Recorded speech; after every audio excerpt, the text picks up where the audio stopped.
poems about desire by some people who should know what they're talking about, and there's one in particular I wanted to read in honor of one of our guests tonight, a Shakespearean scholar, Joyce Sutphin, who is in our crowd and is a poet of much renown. So in honor of Joyce, you guys can pull forward. You're all so smushed back there. You can come forward a little bit. And anybody who wants to sit down in front, please feel free.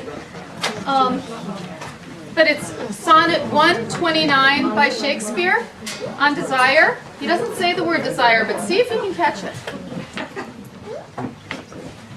The expense of spirit in a waste of shame is lust in action.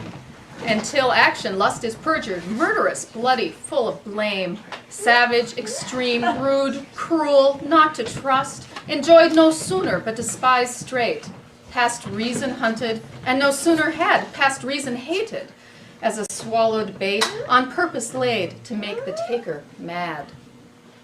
And having, and in quest to have extreme, a bliss in proof, and prove for a joy proposed, behind a dream.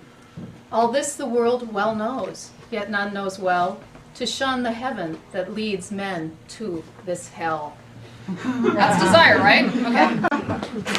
Now we're going to have something a little bit more recent. Ann Piper, who is an MFA student at Hamline University, is going to read next. Ann? Yeah, I just want to thank you for making me follow Shakespeare. No pressure. I knew that you'd measure up. What? She knew you'd measure up. This one's called For You, and we'll leave it open-ended who the you is. Come like spring and linger in my fields. I have clover, and my roan is eager to be ridden. My stream is deep and clean, and there are blossoms on my apple trees. Open your bleak body to sun and the sense in the wind. Begin the letting go of what has chosen you and choose yourself anew. The world comes unbidden. The days won't always lengthen. Only once will I beckon you into my garden. And another short one. Not like fire. Nothing flaming or even potentially aflame. Nothing that caught up with danger. Nothing racing to take control or possession or no prisoners. No, our love was never like that. I have one called What Then Is Love? The partners of the sex addicts know, sitting awkwardly on chairs in their husband's therapist's office. This is their time, their space, each of their husbands off committing offenses, or otherwise living their lives as best they can, moment by momentous mistake, no different than other addicts. The wives know of love because they are still here. Either that, or they are merely moving lockstep in this dance they didn't know they'd married into. None of them, not any of them. They wouldn't have married these men knowing, they say to one another, and the therapist with his Maplethorpe lily print like a giant sexual Rorschach nods and knows and does not smile.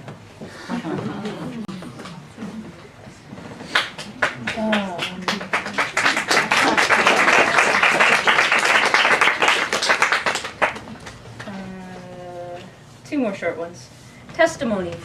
And this has, what do you call those things at the front?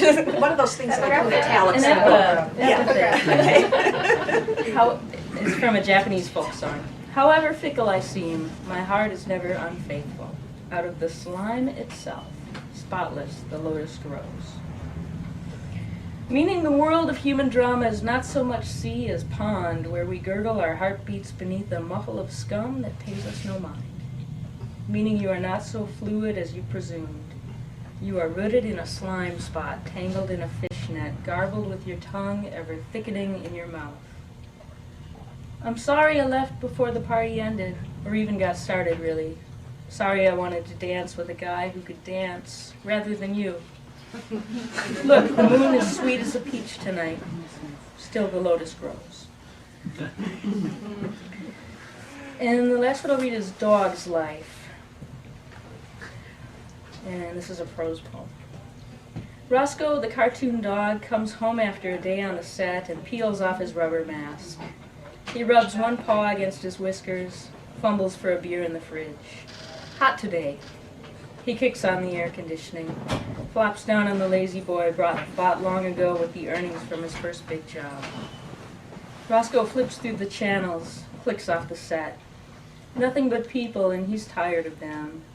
Tired of their busy agendas, imagined importance, and the signals they think are so secret. Today, the director, for instance, winking and groping the makeup girl behind only a curtain, as though no one could hear her sharp intake of breath, as though no one could smell the scent pouring off them. Had they no dignity? They stunk up the place all day with their comings and goings, their jostlings and off-color jokes. Only animals, he finds himself thinking, yawning half on his way to sleep, seem to understand the solemn nature of mating. Thank you.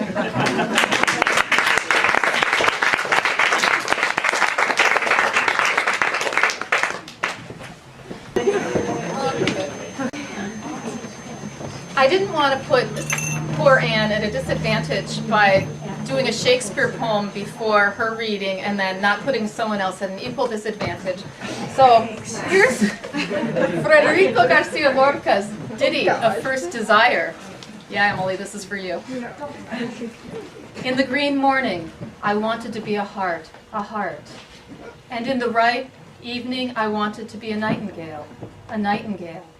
Soul, turn orange colored. Soul, turn the color of love. In the vivid morning, I wanted to be myself, a heart. And at the evening's end, I wanted to be my voice, a nightingale. Soul, turn orange colored. Soul, turn the color of love.